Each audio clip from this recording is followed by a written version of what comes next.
자, 계속해서 이제 교재 206페이지에 자, 이제 우리 법인에 관련된 지문도 보겠습니다. 자, 1번 지문입니다. 자, 지금 이제 법인은 이제 범죄 능력이 없잖아요. 그래서 이제 법인은 배임죄 주체가 될 수 없고, 자, 그 대표 기관인 자연인이 배임죄 주체가 된다. 자, 맞고요. 2번 마찬가지네요. 이제 법인 경우는 사단도 마찬가지죠. 법인과 마찬가지로 사법상의 민법상의 권리의무를 주체는 될 수 있어도 자, 범죄 능력은 없다. 자, 그럼 이제 법인이 범죄 능력이 없다. 1번. 법인이 없는 사단도 범죄 능력이 없다. 2번. 자, 맞고요. 자, 3번입니다. 자, 우리 처음 시험은 2번이나 답지문으로 나왔었잖아요. 자, 양벌 규정이 있는데, 자, 그 당의 양벌 규정에 법인격 없는 사단이나 재단이 명시되어 있지 않다. 자, 무슨 뜻이냐? 그 양벌 규정 처벌 대상에 법인격 없는 사단이나 재단이 처벌 대상으로 써져 있지 않다는 뜻이에요. 그럼 우리 죄형법정주의 원칙상 처벌 대상으로 써져 있지 않은 사람을 처벌할 수는 없으니까요. 자, 그 법인격 없는 사단이나 재단에 대해서는 양벌 규정을 적용할 수가 없는 거잖아요. 그래서 3번은 틀린 점이고요. 자, 그 다음 4번입니다. 지방자치단체에 소속된 공무원이 법을 위반한 경우에요. 자, 그러면 그 지방자치단체가 그 공무원의 법 위반 행위에 대해서 양벌 규정에 따른 처벌 대상이 되느냐라고 하는 겁니다. 자, 지방자치단체가 수행하는 사무의 성격에 따라 다르잖아요. 고유의 자치 사무를 처리하는 경우, 자기 일이잖아요. 그럼 이 자기 일을 하다가 공무원이 법을 위반한 거니까, 자, 이때는 양벌 규정이 적용이 되니까 양벌 규정에 의한 처벌 대상이 된 법에 해당한다. 자, 맞고요. 자, 5번은 지정항만 순찰 업무를 하는 소속 공무원이 자, 자동차 관리법을 위반한 경우잖아요. 그럼 이번에는 지정항만 순찰 업무는 이제 자치 사무가 아니고 기관 위임 사무죠. 남의 일이잖아요. 이 경우는 자기 일을 하다가 그걸 위반한 게 아니기 때문에 양벌 규정이 적용이 안 돼요. 그래서 양벌 규정에 따른 처벌 대상이 될 수가 없다. 자, 맞고요. 자, 그 다음 6번입니다. 자, 지금 합병으로 해서 소멸된 법인이 그 종업원 등의 위법 행위에 대해서 양벌 규정에 따라서 부담하던 형사 책임이에요.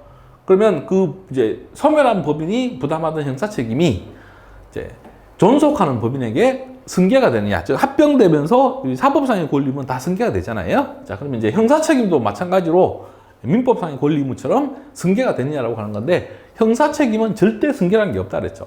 그래서 이제 그 소멸하던 법인이 부담하는 형사 책임이 존속하는 법인에 승계되지 않습니다.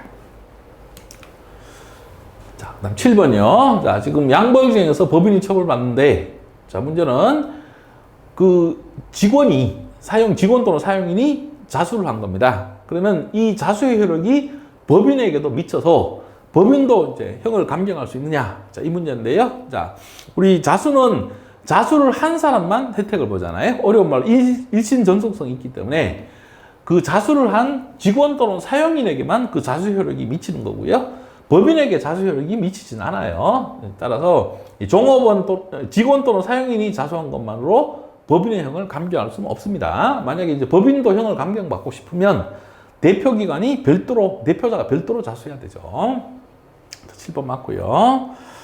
자, 그 다음에 8번. 자, 같은 취지죠. 자, 우리가 종업원이 법을 위반했을 때 그 양벌 규정에 따라서 법인이 같이 처벌받아요. 그러면 같은 규정으로 종업원과 법인이 같이 양벌 규정에 따라 처벌받지만 이 종업원과 법인은 완전히 별개예요. 별개이기 때문에 양형을 할 때, 형량을 정할 때는 완전히 별개입니다. 따라서 회사 대표자 위반 행위에 대해서 그 대표자에게, 회사 대표자인 자연인에게 징역형 형량을 장량 강경하고 벌금형을 선고를 해줬다. 그러면 그 회사를 이제 처벌할 때, 그 법인을 처벌할 때도 회사의 대표자하고 똑같이 해줘야 되느냐? 그럴 필요가 없죠. 회사의 대표자라는 자연인과 회사라는 법인은 같은 규정으로 같이 처벌받아도 별개의 이제 피고인이기 때문에요. 자, 그 회사에 대해서도 똑같은 조치를 취해줄 필요는 없습니다. 9번입니다. 자, 이제 우리 요즘 대법원과 이제 헌법재판소가 취하고 있는 과실책임설이네요. 자, 형벌의 자기책임 원칙에 비춰보면 종업원의 위반 행위가 발생한 그 업무와 관련해서 법인이 상당한 주의 또는 관리 감독 의무를 게을리한 때, 즉 종업원의 위반 행위에 대해서 법인이 과실이 있을 때요. 법인이 상당한 주의 또는 관리 감독 의무를 게을리한 때 한해서 양벌 규정을 적용한다. 자, 이제 과실책임설의 내용이죠. 자, 맞고요.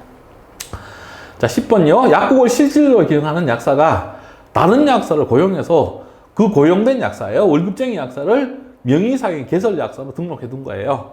그럼 약국의 실제 주인은 갑약사고요. 자, 고용된 약사, 을약사 이름으로 약국 명의는 이제 을약사 명의로 되어 있는 거예요. 자, 근데 지금 실질적인 약사가 아닌 종업원을 이제 고용을 해서 영업을 하다가 그 종업원이 약사법 위반 행위를 한 거예요. 자, 그럼 종업원이 법을 위반했기 때문에 이제 같이 양벌금에 따라 처벌받아야 되는데, 자, 문제는 실질적으로 경영하는 약사가 처벌받느냐, 아니면 약국 개설의 명의자인 고용약사예요. 월급쟁이 약사가 처벌받느냐라고 하는 거죠. 자, 지금 이 종업원을 고용하고 그 종업원에서 관리 감독을 하는 사람은 고용약사, 월급쟁이 약사가 아니잖아요. 실질적으로 약국을 경영하는 약사가 그 약국의 실제 주인이니까. 자, 고용약사가 형사책임을 지는 게 아니죠. 자, 실질적으로 경영하는, 실질적인 경영자가 형사책임을 지는 겁니다. 그 10번은 틀린 질문이고요.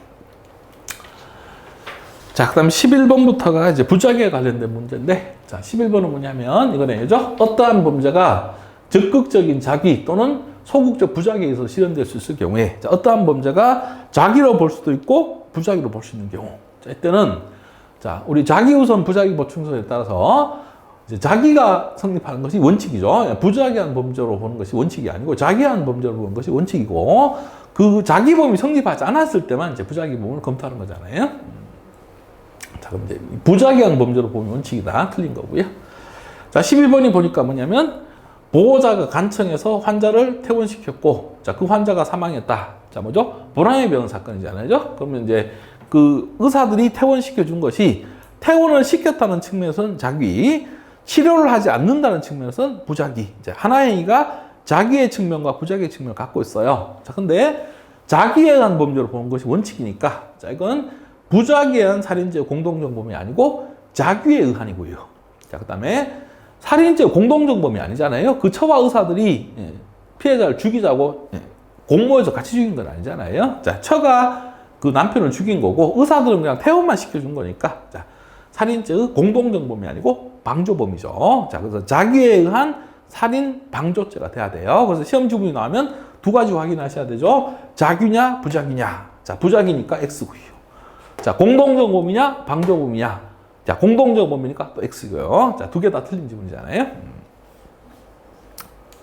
자, 그 다음에 13번입니다. 자, 13번은 자, 우리 최홍쌤에도 18년도 이미 나왔던 지문이고, 이거는 최신 판례할 때도 있었죠. 자, 뭐냐면 세월호 사건에서 이제 판시한 우리 부작위한 살인죄, 이제 부진정 부작위범이에요. 자, 부진정 부작위범도 고의가 있어야 되고, 자, 이 부진정 부작위범의 고의도 확정적 고의까지는 요하지 않고 미필적 고의만 있으면 된다. 그래서 뭐 상당히 긴 지문이지만 간단히 요약해서 정리하면 되죠. 부진정 부작위범도 고의범일 경우는 그 고의가 있어야 되고, 자, 그 고의는 확정적 고의를 요하지 않고 미필적 고의만 있으면 족하다라고 하는 겁니다. 자, 14번이죠. 자, 사례인데요. 보니까 선박 침몰을 나왔으니까 세월호 사건이네요. 그죠? 자, 그러면 세월호 사건 나오면 우리 뭘 봐야 된다고요? 피고인 누구냐 봐야 되잖아요. 자, 피고인은 선장갑이에요. 선장. 자, 그럼 이제 세월호 선장의 경우는 부작위한 살인죄가 성립하죠. 우리 이제 1등 항해사, 2등 항해사, 항해사들은 부작위한 살인죄가 이제 성립하지 않는다고 대법원이 봤지만, 우리 선장의 경우는 부작위한 살인죄 성립한다.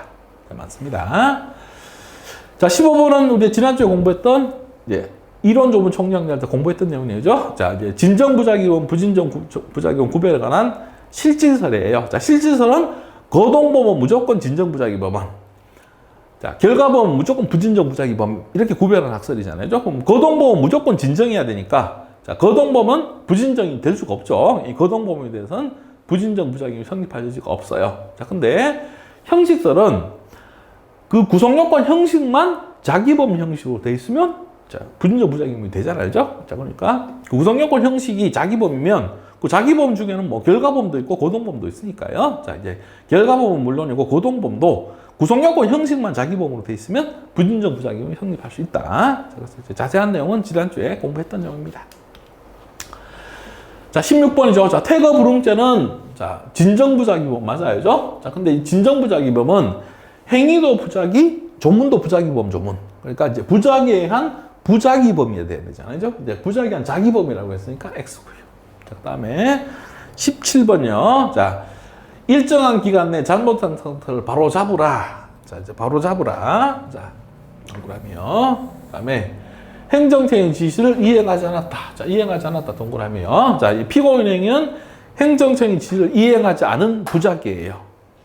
근데 조문은요. 자, 뭐뭐 하라라고 돼 있네. 바로 잡으라. 자, 그럼 하지 않는 게 죄니까 부작위 보면 조문이잖아요. 그럼 행위도 부작위, 조문도 부작위 보면 조문. 자, 그러니까 진정 부작위 범위죠. 자, 그리고 자, 그 기간까지 바로 잡아야 되니까 그 기간이 지나면 이제 기수가 되는 거죠. 자, 그다음 18번입니다. 자, 이것도 이론조문 총령님한테 받고요. 자, 지금 부진정 부작위 범위의 구성요건 해당성의 범위가 부당히 확대될 우려가 있는 학설은 위법성 요소설이잖아요. 그죠?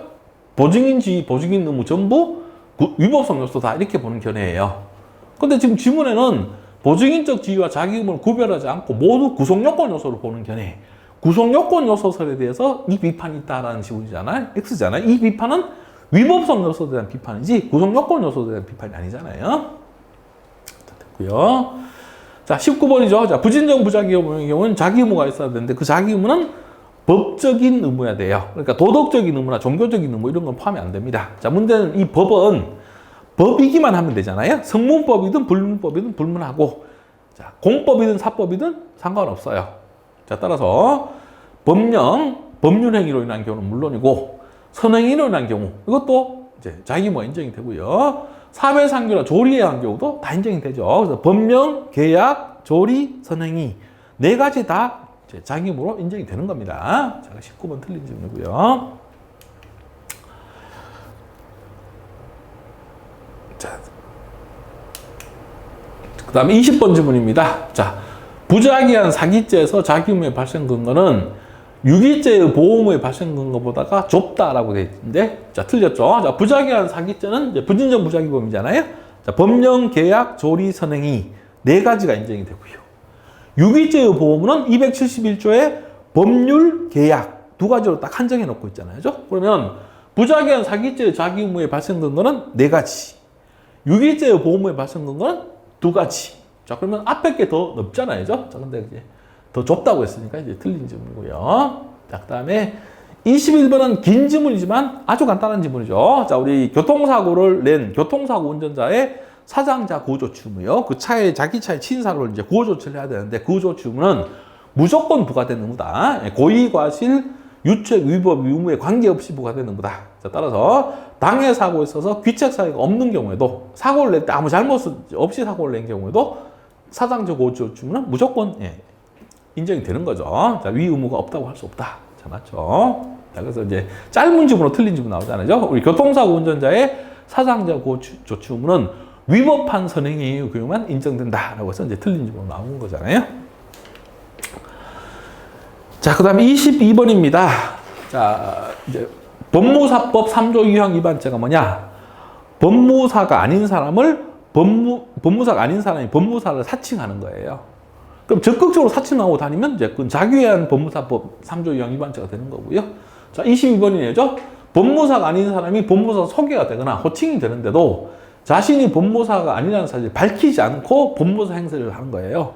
그러면 적극적으로 뭐 사칭하는 건 아니잖아요. 자기가 법무사 호칭이 되거나 자기가 법무사 소개되는데도 그냥 가만히 있는 거잖아요. 자, 그러니까 이제 뭐죠? 부작위에 의한 법무사법 3조 2항 위반죄가 되는 거잖아요. 자, 그 다음에 23번은 긴 질문이지만 아주 간단한 질문이에요. 자, 갑이 토지를 팔면서 그게 수용될 이제 토지라는 것을 숨기고, 자, 그 땅을 판 거잖아요. 자, 그러면 그 땅에 문제가 있는데 그걸 상대방이 고지를 해야 되는데 그걸 고지하지 않고 이제 매도한 경우니까, 자, 부작위한 사기죄가 성립한다. 자, 맞고요. 자, 그 다음 24번입니다. 자, 이거는 이제 우리가 초과 지급된 돈을 받은 사람이 그 초과 지급된 돈을 자기가 중간에 취득하는 경우잖아요. 자, 그러면 그 돈을 받는 사람이 그 금액을 초과하는 돈이 이제 교부된다는 것을 언제 알았냐가 중요한 거죠. 그죠? 지금 매도인이 매매 잔금을 받은 후에 비로소 그 사실을 알게 된 경우에요. 자, 우리가 교부받기 전이나 받는 중에 알게 됐으면 부작위한 사기죄 성립하지만 이 매매장을 받은 후에 알게 됐을 때는, 자, 그때는 이제 부자기한 사기죄가 성립하지 않죠. 점유유탈물 횡령죄는 될 수 있어도 부자기한 사기죄는 성립하지 않는다는 게 판례 입장입니다. 그 다음에요. 자, 25번이죠. 막 깁니다. 길지만 아주 간단한 지문이죠. 자, 뭐냐면, 우리 지난주에도 공부했지만, 이 부진정 부자기범은 피고인의 행위는 부자기인데, 조문은 자기범 조문이에요. 그럼 자기범을 처벌하는 조문 갖고 부자기를 처벌하는 거니까 그 부자기를 자기하고 같다고 볼 수 있어야 돼요. 그죠? 자, 그걸 부자기의 동가치성이라고 하잖아요. 자, 그럼 그 얘기잖아요. 자, 그 부자기가 자기에 의한 법익 침해와 동등한 형법적 가치가 있는 것이어야 된다. 그 부자기가 자기하고 가치가 같아야 된다. 형법적 가치가 같아야 된다라고 하는 거잖아요. 자, 그래서 이제 부자기의 동가치성에 관련된 지문입니다. 자, 됐고요. 자, 그럼 뭐 지문은 그냥 항상 이제 긴 지문이지만 오로 픽스되어 있는 지문이고요. 그냥 부자기의 동가치성이 필요하다는 지문이구나 이렇게 체크하시면 되는 거잖아요. 자, 26번은 이제 모텔방 화재 사건이네요. 그죠? 자, 지금 모텔방에 투숙한 사람이 실수로 불을 냈는데, 자, 그 화재가 발생된 사실을 안 상태에서 모텔을 빠져나오면서 모텔 주인이나 다른 투숙객들에게 이를 알리지 않았다. 자, 그러면 그 화재로 인해서 투숙객들이 사망한 경우에 가백에는 부자기한 현주건조물 방화치사죄가 성립하느냐? 자, 이거 문제는. 자, 우리 부자기범이 성립하기 위해서는 어려운 말로 행위 가능성. 자, 쉬운 말로 할 수 있는데도 하지 않아야 돼요. 그럼 지금 피고인 갑은 자기 실수로 이제 불을 냈으니까요. 자, 그걸 소화할 의무.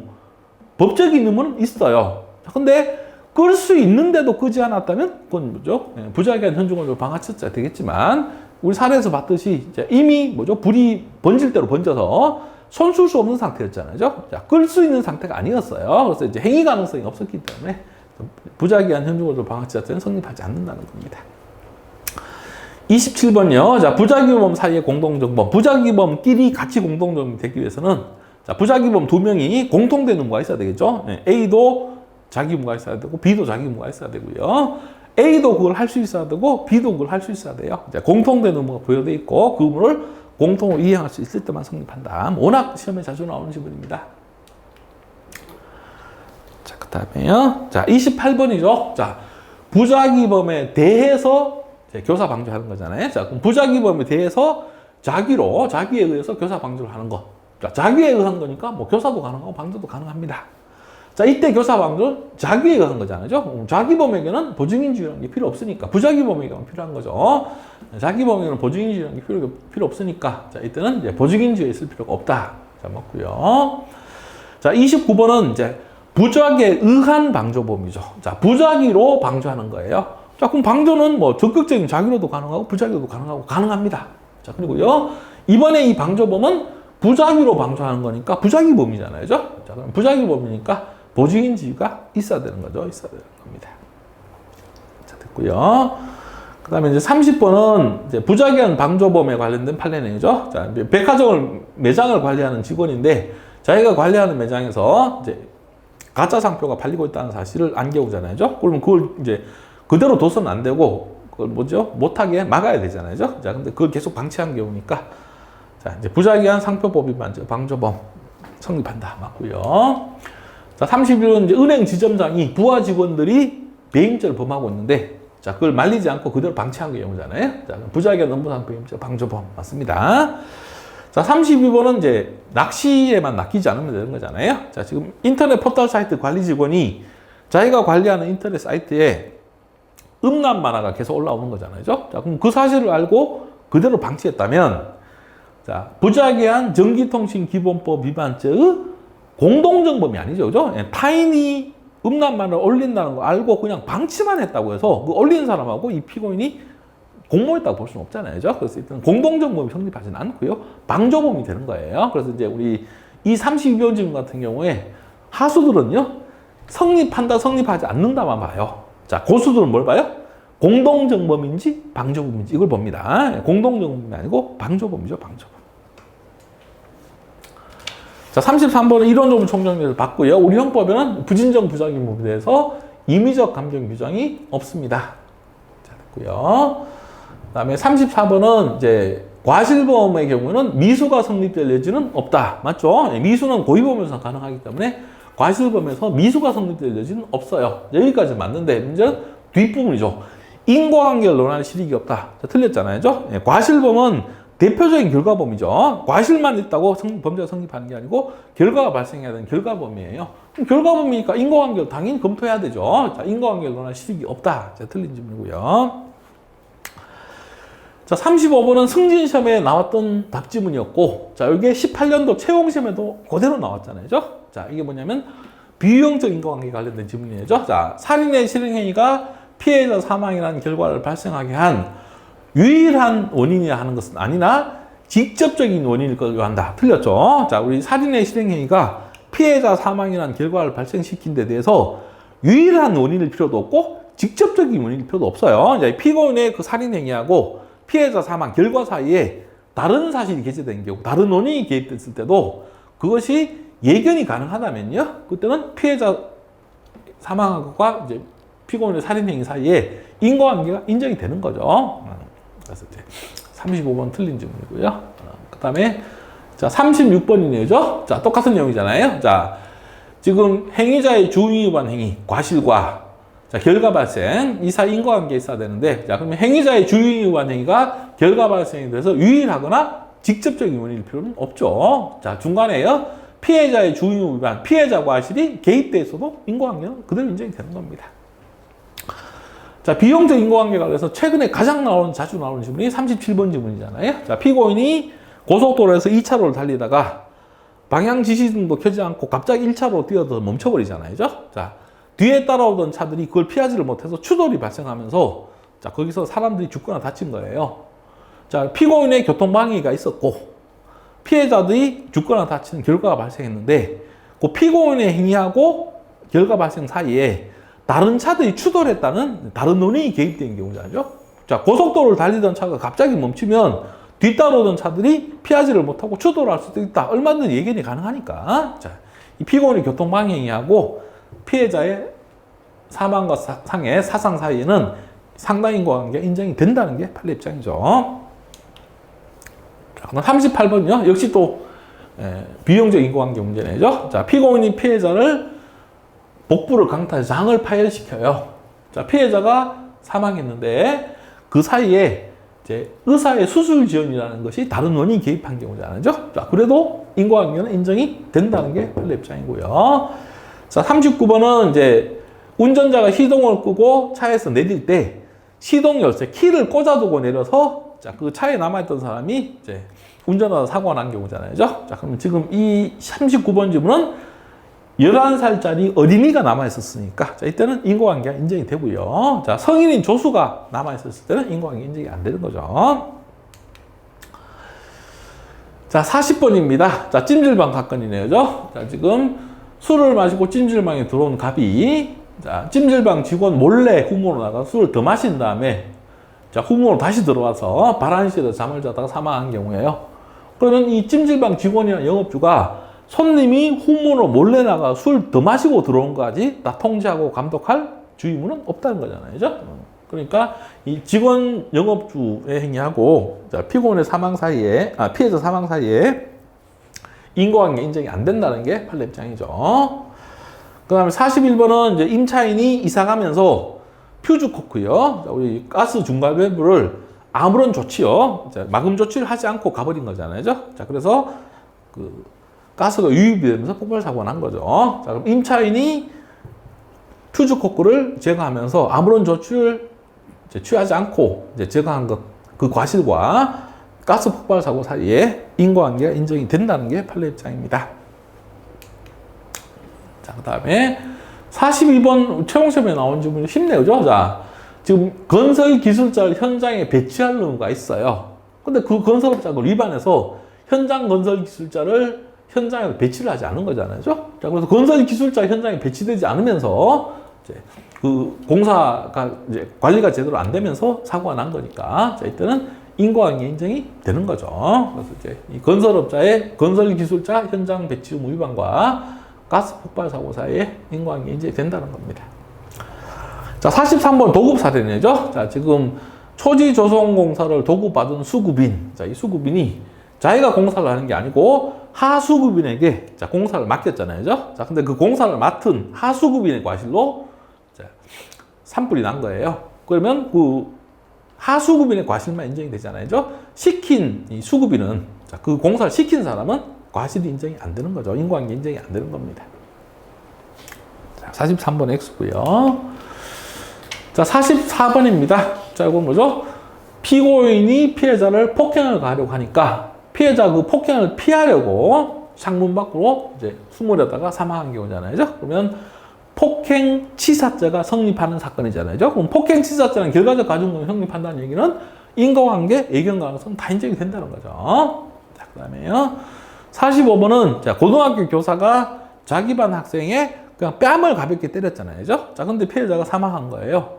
그러면 자, 우리 상당인과관계설요. 그러한 행위가 있으면 그러한 결과가 발생하는 것이 상당하다, 일반적이다, 흔한 경우다 라고 하는 것이 상당성이잖아요. 그죠? 자, 뺨을 한 대 맞았는데 사람이 죽는다. 거의 있을 수 없잖아요. 그죠? 극히 이례적인 경우니까 일단은 인과관계 인정이 안 된다는 게 판례 입장이죠. 자, 그 다음 46번입니다. 자, 이번에는 상해를 피하려고 하다가 자, 피해자가 사망한 경우. 상해치사죄 사건이네요. 그럼 상해치사죄라는 결과적 가중을 성립하는 거니까 뭐 인과관계, 예견가능성 다 인정이 되는 경우잖아요. 자, 47번은 길지만 자, 감금된 상태에서 벗어나려고 하다가 자, 차에 갇혔는데 거기서 빠져나오려고 하다가 사망한 경우. 감금치사죄가 성립하는 사건이에요. 감금치사죄는 결과적 가중범위 성립한다는 얘기는 인과관계, 예견가능성 다 인정이 된다는 거죠. 자, 그 다음에 48번이죠. 자, 최용 승진 시험에 요즘 자주 나오는 질문이죠. 자, 피고인이 결혼을 전제로 여자를 사귀고 있었는데, 자, 그 여자가 임신하니까, 자, 뭐죠? 계속 여러 차례에 걸쳐서 낙태를 하라고 시키잖아요. 자, 그 여자가 낙태를 했어요. 이제 피고인의 말을 듣고.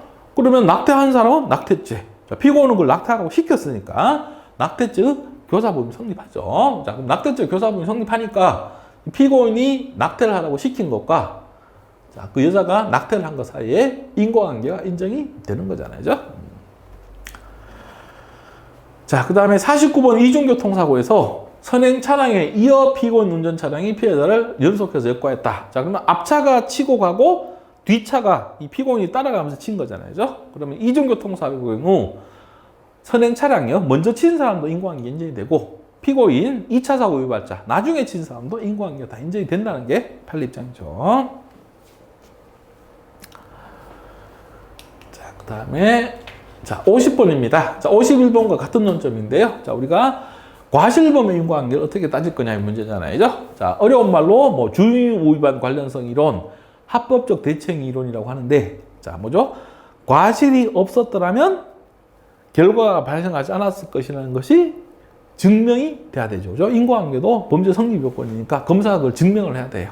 자, 그러면 이제 50번이 그 지문이잖아요. 자, 후행 교통사고 일으킨 사람의 과실과 피해자 사망 사이에 인과관계 인정되기 위해서는 자, 후행 교통사고를 일으킨 사람이 주유물을 게을리하지 않았다면 자, 그럼 후행 교통사고를 일으킨 사람에게 과실이 없었다면 피해자가 사망에 이르지 않았을 것이다. 자, 결과가 발생하지 않았을 것이라는 것이 증명이 돼야 되고 증명 책임은 검사에게 있다. 다시 한번요. 후행교통사고 일으킨 사람의 과실과 자, 피해자 사망 사이에 인과관계 인정되기 위해서는 후행교통사고 일으킨 사람이 주유물을 게을리하지 않았다면 과실이 없었다면 피해자가 사망에 이르지 않았을 것이다. 자, 결과가 발생하지 않았을 것이라는 것이 증명이 돼야 된다. 증명 책임은 검사에게 있다. 자, 이게 이제 50번이고요. 자, 51번은 같은 얘기네죠. 자, 지금 혈청에 의한 간기능 검사를 하지 않은 것이 과실이고 자, 그것 때문에 할로테인 마취를 한 피해자가 간 기능이 나빠지면서 사망했어요. 결과예요. 그러면 과실과 결과 사이에 인과관계 인정되기 위해서는 자, 혈청에 의한 간 기능 검사를 하지 않은 게 과실이니까 자, 혈청에 의한 간 기능 검사를 하였더라면 자, 과실이 없었더라면 피해자가 사망하지 않았을 것이다 라고 하는 것이 증명이 돼야 되잖아요. 입증이 되지 않더라도 자, 갑의 과실과 피해자 사망 사이에 인과관계 있다. 틀렸잖아요. 갑의 과실과 피해자 사망 사이에 인과가 인정되기 위해서는 자, 간기능 검사를 하지 않은 게 과실이니까 간기능 검사를 하였더라면 자, 결과가 발생하지 않았을 것이다. 피해자도 사망하지 않았을 것이라는 것이 증명이 돼야 돼요. 입증이 되어야만 인과관계 인정이 되는 겁니다. 입증이 되지 않더라도 인과관계 인정이 된다. 틀린 질문이고요. 자, 그 다음 51번 질문은 봉침 사건이네요. 자, 지금 이제 한의사인 피고인이 스킨 테스트, 피부 반응 검사를 하지 않고, 그리고 설명을 제대로 해주지 않고, 봉침을 시술했는데, 피해자가 부작용으로 상해를 입은 거잖아요. 자, 지금 피고인이 알레르기 반응 검사를 하지 않은 과실과 피해자의 상해 사이에 인과관계가 인정이 되지 않는다는 게 판례 입장이죠. 어차피 뭐, 피부 반응 검사를 했더라도 어차피 이상 반응이 나오지 않았을 거니까 시술을 그대로 받았을 거고요. 설명을 제대로 해줬더라도 피고인은 지금 피고인 설명을 해줬더라도 그 피해자는 수십 번 봉침 시술을 받았을 때 아무 이상이 없었으니까 그대로 시술을 받았을 거잖아요. 결과가 그대로 발생했을 것이다 이렇게 보는 거잖아요. 자, 그래서 인과관계가 인정이 되지 않는다고 하는 겁니다. 자, 53번부터가 고의에 관련된 질문인데, 자, 우리 살인죄에 있어서 범위, 고의는 자기 행위로 인하여 타인의 사망이라는 결과를 발생시킬 가능성 또는 위험이 있으면 인식 또는 예견함을 촉하는 것이고, 사망의 결과 발생 또는 희망할 것은 필요치 않는다. 자, 맞죠? 자, 우리 고의라고 하는 것은 객관적 구성 요건을 인식하고 그걸 실현하겠다는 의사예요. 자기 행위로 인해서 피해자가 죽을 수도 있다는 걸 알면서도 그걸 감행하려고 하겠다. 이제 그 주의하겠다는 의사만 있으면 되죠. 뭐 결과 발생을 희망할 필요까지는 없습니다. 자, 됐고요. 자, 54번 마찬가지잖아요. 업무방해죄에서 고의입니다. 역시 업무방해의 목적, 그 다음에 뭐 계획적인 업무방해 의도 필요 없죠. 필요 없고요. 자신의 행위로 인해서 타인의 업무가 방해될 가능성, 위험에 대한 인식이나 예견으로 족하죠. 이제 결과 발생의 가능성을 인식하고 그걸 실현하겠다 의사만 있으면 돼요. 다른 거 필요 없어요. 뭐 업무방해 목적, 뭐 계획적인 업무방해 의도 이런 거 다 필요 없습니다. 됐고요. 자, 그 다음에 이제 55번은 미필적 고의도 고의로 인정이 되는데, 자, 미필적 고의가 인정이 되기 위해서는 자, 일단 결과 발생의 가능성에 대한 인식이 있어야 되고, 자, 그 결과 발생을 용인하는 내심의 의사가 있어야 되죠. 우리 살인죄의 경우에는 자기 행위 때문에 피해자가 죽을 수도 있다는 걸 알아야 되죠. 죽을지도 몰라. 그걸 알고 있어야 되고요. 자, 그럼에도 불구하고 그래도 좋다. 그래도 어쩔 수 없다라고 그걸 받아들이는 용인하는 내심의 의사가 있어야 된다. 맞습니다. 자, 56번입니다. 자, 이건 이제 고의도 범죄 성립 요건이니까 소송에서 검사가 입증을 해야 되는데, 자, 이제 피고인이 그걸 부인하면 어떻게 되냐라고 하는 거죠. 자, 고의는 내심적 사실요. 사람 마음속에 있는 거잖아요. 그래서 직접 입증할 수는 없고요. 간접 사실을 증명하는 방법에서 이를 입증할 수밖에 없다라고 하는 거죠.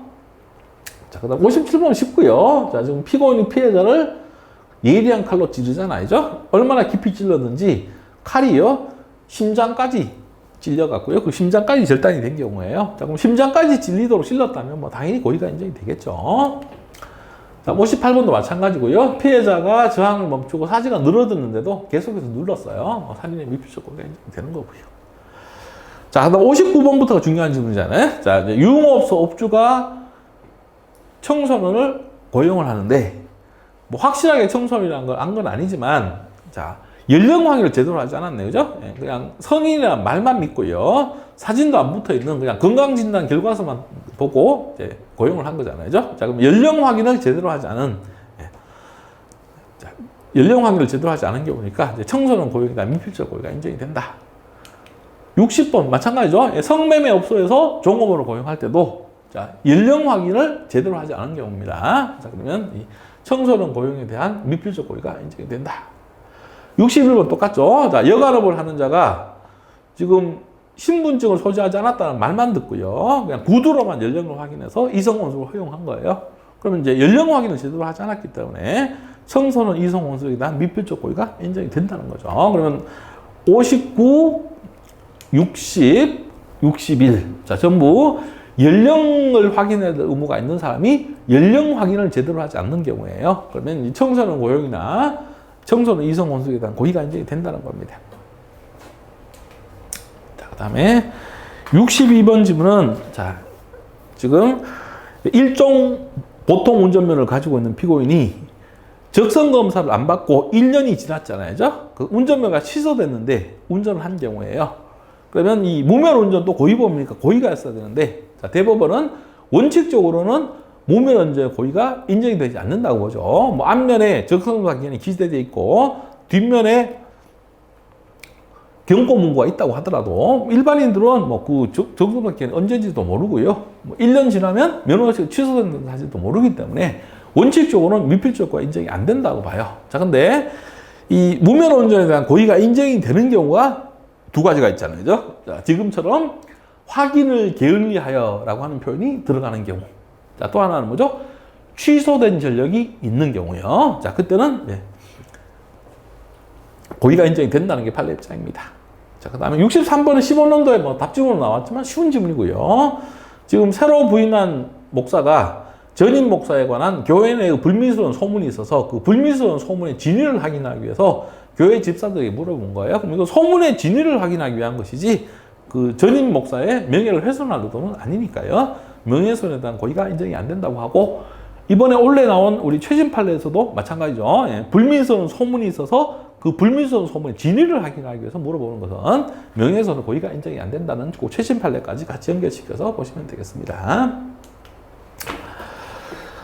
자, 64번입니다. 자, 우리 뭐 강론 지문으로서 중요한 지문이고 총론에서 아주 자주 나오잖아요. 자, 주거 침입죄잖아요. 주거 침입죄는 판례는 일부 침입설이 기수식이라고 보죠. 그죠? 신체 일부만 침입해도 주거의 사실상의 표현을 해야 하면 주거 침입죄는 기수다. 자, 그러니까 고의는 그 기수에 대한 인식이니까, 자, 신체 전부가 침입한다는 인식이 필요 없죠. 일부 침입설이니까요. 자, 신체 일부가 침입한다는 인식만 있으면 주거 침입죄 고의는 인정이 되는 겁니다. 그래서 야간에 신체 일부만이 집 안으로 들어가는 인식만 있어도, 자, 주거 침입죄 고의는 인정이 되는 겁니다. 그래서 이제 창문 열고 얼굴만 들이미는 것도 주거 침입죄 고의가 인정이 돼요. 자, 그 다음에 65번은 뭐냐? 자, 모든 범죄의 고의는 확정적 고의뿐만 아니라 미필적 고의만 있어도 충분합니다. 자, 이게 어떤 죄든 다 적용이 되니까요. 뭐 307조 2항 허위사실 적시한 명예훼손죄도 미필적 고의만 있으면 성립하고, 자, 4.3 명예훼손죄도 마찬가지요. 4.3 명예훼손죄도 확정적 고의까지 필요 없고요. 미필적 고의만 있으면 충분한 겁니다. 그래서 우리 최홍쌤에는 4.3 명예훼손죄의 경우에는 미필적 고의로는 부족하고 확정적 고의로 한다라고 해서 이제 틀린 식으로 나온 거잖아요. 모든 범죄 고의는 다 미필적 고의만 있으면 돼요. 자, 됐고요. 자, 66번 똑같은 논점이잖아요. 자, 작물시습죄도 미필적 고의만 있으면 됩니다. 따라서 작물에 대한 인식은 확정적 인식을 요하지 않고요. 작물일지도 모른다는 의심을 가지는 정도의 미필적 인식만 있으면 충분해요. 자, D는 뭐 보실 필요 없고요. 자, 이제 66번 X고요. 자, 그럼 67번입니다. 자, 이거는 이제 18년도 우리 최홍시험 기출지문인데 17년도에 최신 판례가 나와서 지난번 최신 판례 할 때도 다뤘던 지문이에요. 자, 읽어보면 쉬운 지문이잖아요. 자, 피고인이 인신구속에 관한 직무를 집행하는 사법경찰관이에요. 자, 체포 당시 상황을 고려해서 경험에 비추어 현저하게 합리성을 잃지 않은 채 판단하면, 자, 쉬운 말로 바꾸면 제대로 판단했다면, 자, 체포 요건이 충족되지 아니함을 충분히 알 수 있었어요. 그죠? 불법 체포라는 것을 충분히 알 수 있었습니다. 자, 그런데도요, 그와 같은 경우가 용인하고, 그래도 좋다, 그래도 어쩔 수 없다라고 그걸 용인하고 사람을 체포한 거잖아요. 한마디로 줄이면 불법 체포라는 걸 뻔히 알면서도 그래도 좋다, 그래도 어쩔 수 없다, 용인하고 체포를 한 거예요. 당연히 뭐죠? 불법 체포, 직권남용 권리행사 방해죄, 고의가 인정이 되잖아요. 자, 그러면 이제 직권남용 체포죄, 그 다음에 직권남용 권리행사 방해죄, 고의가 인정되지 않는다라고 했으니까 틀린 질문이죠. 자, 68번입니다. 뭐 공직방에서 가장 중요한 지문이고, 자, 우리가 마르고 닳도록 했던 내용이네요. 자, 우리가 공무집행방해죄에서 범위 고의예요. 자, 고의는, 자, 공직방 조문이요. 직무를 집행하는 공무원에 대하여 폭행 협박한 자. 자, 그러면, 자, 그 조문에 써져 있는 것만 인식하면 되잖아요. 자, 자기가 폭행 협박하는 상대방이 직무를 집행하는 공무원이라는 사실. 자, 그리고 폭행 또는 협박을 한다는 사실. 이거는 인식을 해야 돼요. 근데 조문에 직무집행을 방해한다는 내용은 없잖아요. 자, 그러니까 그 직무집행을 방해한다는 데 대한 인식과 의사는 필요 없습니다. 됐고요. 자, 그 다음에 69번 지문부터가 이제 구성요건 차고 사실의 차고에 관련된 지문들인데요. 우리 지난주에 이론적으로 총정리할 때, 자, 우리 이론 지문 관련된 내용은 다 정리해드렸고, 자, 이제 오늘은 뭐냐면 판례 지문들만 정리할 거예요. 자, 그러면 이제 69번이 바로 뭐냐면 장모 오인 사건이죠. 캄캄한 밤중에 동네 사람을 죽였다고 칼로 찔렀는데 자기 장모가 찔려서 죽은 거잖아요. 자, 보통 살인죄를 범하려다가 전속 살인죄가 범한 경우. 자, 우리 채용 시험에 승진 시험에 계속 지금 나오고 있는 게 뭐죠? 형을 죽이려고 하다가 잘못해서 아버지를 죽인 경우. 똑같은 내용이잖아요. 자, 그럼 이 경우에는 보통 살인죄와 전속 살해 기본 구성 요건과 파생 구성 요건 사이고요. 보통 살인죄 인식 사실이 경하고 전속 살해죄 발생 사실이 중하기 때문에 15조 1항으로 처리가 되잖아요. 그럼 15조 1항으로 처리가 되니까 어떻게 돼? 중한 죄로 벌하지 아니한다. 가벼운 죄로 처벌해야 되니까 이제 전속 살인죄가 아니고 보통 살인죄가 돼야 되는 거잖아요. 자, 그 다음에 70, 71, 72. 자, 그러면 지금 70, 71 두 개 지문만 나와 있는데 우리 대법원 판례가 나와 있는 이제 우리 구성요건 착오 사례는 장모인 사건 제외하면 딱 유형이 정해져 있잖아요. 뭐죠? 구체적 사실의 착오 중에서 방법의 착오.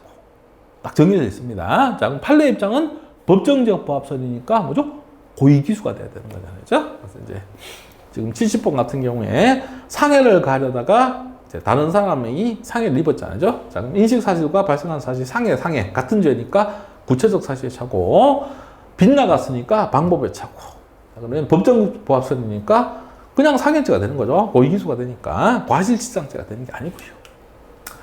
자, 형수를 죽이려고 하다가 몽둥이가 빗나가서 자, 조카가 맞고 죽은 경우잖아요. 자, 그러면 살인과 살인 같은 죄니까 구체적 사실의 착오, 빗나갔으니까 방법의 착오. 자, 법정적 부합설이니까 판례는 법정적 부합설이니까 조카에 대한 살인죄. 자, 맞고요. 자, 그 다음에 72번을 보니까 어떻게 되어 있나요? 자, 피고인이 피해자에게 상해를 가하려고 상해를 가했는데 피해자 빈사 상태에 빠지니까 사망한 것으로 오인하고 자, 지금 자살한 것처럼 가장하기 위해서 베란다에서 떨어뜨려서 피해자가 죽은 경우네요. 그러면 여러분이 잘 아시는 거죠? 낙산 비처될 사건이에요. 자, 상해는 고의, 피해자가 죽은 사망은 과실. 자, 상해치사죄가 되잖아요. 그러면 상해치사죄니까 고의는 상해의 고의죠. 그러니까 살인의 고의가 인정된다는 X잖아요. 됐고요. 자, 73입니다. 자, 73은 자, 뭐냐면 우리 형법은 고의범만 원칙적으로 처벌하죠. 과실범은 처벌하지 않는 게 원칙이에요. 자, 과실범을 처벌하기 위해서는 과실범을 처벌한다는 특별한 규정이 있어야 되잖아요. 자, 그 얘기는요. 행정상의 단속을 주 내용으로 하는 법규 행정형법이라고 하더라도 명문의 규정이 있거나 해석상 과실범도 벌할 듯이 명확한 경우를 제외하고는 자, 그때는 처벌할 수 있지만 그 경우를 제외하고는 형법의 원칙에 따라 고의가 있어야 처벌할 수 있죠. 고의가 없으면 처벌할 수 없는 게 원칙입니다. 자, 74번요. 아까 설명드렸네요. 자, 우리 미수는 고의범에서만 가능하죠. 과실범에서는 미수라는 게 있을 수가 없습니다. 그래서 이론상으로 불가능하고 처벌 규정도 없어요. 그리고 이론 조문 청정할 때도 나왔던 지문입니다. 자, 됐고요. 자, 그 다음에 75번은 이제 의료사고에 있어서 의사에게 과실이 있느냐. 자, 그럼 이제 의료사고에 있어서 의사의 과실을 인정하기 위해서는 자, 객관설요. 우리 행위자의 능력을 기준으로 판단하는 게 아니고 일반적 보통의 주의 정도를 표준으로 판단해야 되죠. 뭐 여러 가지를 고려해야 된다. 나중에 그냥 보시면 되는 거고요. 자, 그다음에 76번은 뭐냐? 자, 지금 이제 우리 봉침 사건에서요. 의사의 설명 의무 위반이라는 과실과 피해자가 상해를 입은 결과 사이에 인과관계가 인정이 돼야 되잖아요. 자, 그 얘기죠. 자, 그래서 이제 업무상 과실로 인한 형사 책임을 지기 위해서는 피해자 상해와 자, 의사의 설명 의무 위반, 과실 사이에 자, 상당 인과관계가 존재해야 된다. 자, 과실범의 경우 인과관계가 있어야 된다. 그 얘기고요. 자, 77번은 또 도급 사례네요. 타워 크레인 설치 작업을 전문업자에 도급을 준 경우잖아요. 자, 그러면 설치 작업을 하던 사람이 사고를 냈으면 그 설치하던 사람만 책임을 지는 거죠. 자, 도급인은 거기에 대한 책임이 없다는 게 판례 입장이죠. 그래서 이 타워 크레인 설치 작업이 뭐 주택 수리공사로 바뀐 경우도 마찬가지고요. 자, 그다음에 78번입니다. 자, 78번은 이제 수술을 하다가 메스가 부러졌잖아요. 자, 그러면 그 메스 조각을 제거하지 않고 이제 수술 부위를 봉합한 경우에요. 자, 이게 원칙이라 그랬죠. 그죠? 그 무리하게 메스 조각 찾겠다고 해집으면 오히려 부가적인 손상을 줄 수 있기 때문에요. 자, 봉합하는 게 원칙입니다. 그래서 봉합을 했다고 해서 담당 의사의 과실이 인정되지는 않는다라고 하는 거고요. 자, 그 다음 79번은 뭐 음주 단속 중인 경찰관이 정지 신호를 보냈는데 그걸 무시하고 계속 진행하다 사고가 났으니까 당연히 뭐 이제 피고인이 과실 인정이 되겠죠. 자, 그 다음에 80번은 우리 골프장 캐디 사건이에요. 골프 공을 잘못 쳐서 이제 실수로 캐디에게 상해를 입힌 거니까 과실치상죄가 성립하는 거잖아요. 그 다음에 81번은 회복실 간호사 사건이요. 지금 피해자를 이제 감시하도 업무인계도 받지 않았고요. 그 다음에 이제 이 간호사는 자기 환자의 회복 처치에 전념하고 있었잖아요. 자, 그러면 이 피해자에 대해서는 이 간호사가 주시할 의무가 없으니까 회복실 내 모든 환자에 대해서 적극적 계속적으로 주시 점검할 의무가 있다고 보기는 어렵다. 그래서 이제 이 회복실 간호사 사건에서 간호사에게는 과실 인정이 되지 않는다. 자, 맞습니다. 자, 82번이네요. 인턴 사건이 나왔네요. 자, 지금 이 병원 인턴인 피고인이 환자를 이송하는 중에 자, 산소 잔량을 체크하지 않아서 산소 공급이 중단돼서 피해자 사망했다는 거잖아요. 자, 근데 이 지문에는 안 나오지만 자, 기본 강의 때도 계속 체크해 드렸잖아요. 자, 이 인턴인 피고인은 M부 백인과 진정제 투여 업무만 지시받은 피고인이에요. 그럼 피고인은 산소 잔량을 체크하는 것은 피고인이 맡은 게 아니잖아요. 그러면 이 사고가 발생한 것이 피고인이 맡은 영역과 상관없는 데서 사고가 발생한 거니까요. 자, 피고인 과실 인정이 안 된다는 게 판례 입장이죠. 그래서 이제 이 키워드까지 계속해서 우리가 이제 잡고 연습했던 판례입니다. 자, 그 다음에요. 83번 판례는 우리가 신뢰 원칙에 관련된 판례 중에서 이제 수평적 분업 사건이네요. 그죠? 자, 지금 내과 의사와 신경과 전문의예요. 대학 병원에서 과가 다른 의사들 사이에요. 자, 그럼 지시 감독하는 관계가 아니고 대등한 관계, 수평적 관계잖아요. 그죠? 그러면 신뢰 원칙이 적용이 되니까 신경과 전문의가 잘못한 데 대해서 내과 의사의 과실은 인정이 안 되는 거죠. 자, 됐고요. 자, 그다음 84번은요. 이번에는 주치의 겸 정형외과 전공인 의사고요. 수련의인 의사예요. 그러면 주치의하고 수련의는 의사는 의사지만 상하 관계잖아요. 주치의가 수련의를 지시 감독하는 관계잖아요. 자, 그러면 지금 이 수련의가 당해 환자에 대해서 한 처방이 적절한 것인지 여부를 확인하고 감독해야 될 업무상 주의무가 있다. 자, 바꿔 말하면 수련의가 잘못해서 의료사고가 나면 감독을 하는 주치의도 같이 과실 인정이 된다는 게 판례 입장이죠. 85번은 뭐 쉽네요. 그죠? 자, 지금 야간 당직 간호사가 있는데요. 담당 환자에게 이제 심장 혈관이 막히는 심근경색 증상이 발생했습니다. 그대로 두면 죽어요. 그러니까 이제 바로 의사한테 보고를 해야 되잖아요. 근데 당직 의사에 보고를 하지 않았어요. 당직 의사가 그걸 몰랐으니까 필요한 조치를 취하지 못한 거잖아요. 그러면 이 당직 간호사의 과실이 당연히 인정이 되는 거고요. 자, 86번은 뭐 긴 지문이지만 간단히 줄이면 자, 공동정보는 고의범이든 과실범이든 다 성립할 수 있다. 자, 과실범의 공동정보도 가능하다. 자, 판례 입장은 맞죠. 그죠? 통설은 과실범의 공동정보 부정하지만 판례는 과실범의 공동정보도 인정해요. 자, 그 다음에 87번은 이제 신뢰 원칙에서 고속도로잖아요. 고속도로는 보행자가 있을 수 없는 곳이니까 신뢰 원칙이 적용이 되잖아요. 그래서 아무리 양측에 휴게소가 있다고 하더라도 보행자가 있을 것을 예상해서 감속된 조치를 취할 의무는 없어요. 그죠? 맞고요. 자, 88번입니다. 자, 이건 신뢰 원칙이 적용이 제한된 경우잖아요. 뭐냐면 고속도로를 무단횡단하는 피해자를 그 차의 제동거리 밖에서 발견한 거죠. 이미 뭐죠? 한참 앞에 보행자가 이제 고속도로에 들어와 있는 걸 본 거예요. 자, 그때는 제동거리 밖에서 발견했으니까, 자, 그때는 뭐 도로를 완전히 횡단하지 못하고 진행 차선 쪽에서 멈추거나 다시 되돌아가는 경우를 예견해야 된다. 자, 맞고요. 자, 89번은 최근에 승진 시험에 나온 건데 쉬운 지문입니다. 자, 길지만 간단히 줄이면요.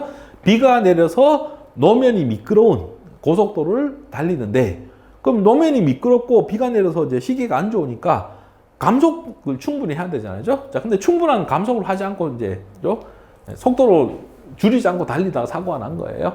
그럼 이 피곤의 과실이 인정이 된다는 게 이제 판례 입장이죠. 자, 90번은 채용시험에 최근에 나온 판례고 쉽고요. 자, 뭐냐면 이 피고인이 택시 운전사인데 큰 길이 아닌 우리 주택가에 있는 좁은 골목길을 달려요. 골목길이 좁고요. 자, 그 골목길에서 뭐 이제 행인이 튀어나올 수도 있고 애들이 튀어나올 수도 있잖아요. 좁은 골목길을 달릴 때는 충분히 감속해서 달려야 되잖아요. 자, 근데 이제 충분히 감속을 하지 않고 속도를 줄이지 않고 세게 달리다가 사고가 난 거예요. 뭐 당연히 과실 인정이 된다고 하는 겁니다. 자, 그 다음에 자 91번 마찬가지요. 야간에 고속도로에서 차량을 운전하는 이제 운전자예요. 자, 야간이잖아요. 주간과는 달리 노면 상태, 가시거리 상태에 따라서 고속도로 상의 제한 최고 속도 이하의 속도로 감속할 의무가 있다는 거죠. 더구나 뭐 밤이고요. 비가 내리고 뭐 안개가 끼고 그러면 가시거리가 너무 이제 상태가 안 좋죠. 노면 아까 봤듯이 이제 미끄럽고 그렇게 되면 제한 최고 속도 이하로 충분히 감속을 해야 됩니다. 만약에 그 충분히 감속을 하지 않고 이제 사고가 나면 과실 인정이 된다는 게 판례 입장입니다. 자, 그다음에